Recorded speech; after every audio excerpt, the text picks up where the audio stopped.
Ce-ați cu banii ăștia?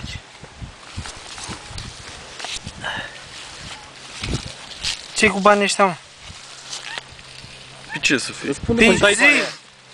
Ce-i cu banii ăștia? De unde-s banii ăștia, mă? Păi de la băiatul ăla. Pentru ce ți-i-a dat? Mi-a dat, a zis că vrea niște iarbă, aveam acasă. Ce iarbă? Iarbă de fumat, mă.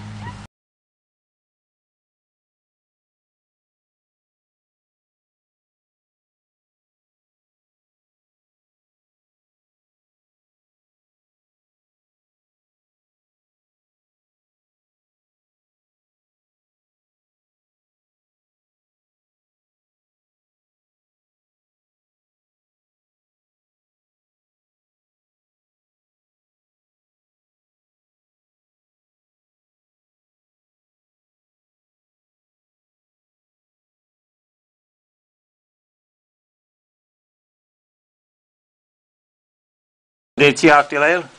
Da, domnule, l-am luat din magazin. Ești autorizat în România pentru el? Nu știu, nu-s legale astea în România. Ai autorizație în România N-am pentru nimic. pistol?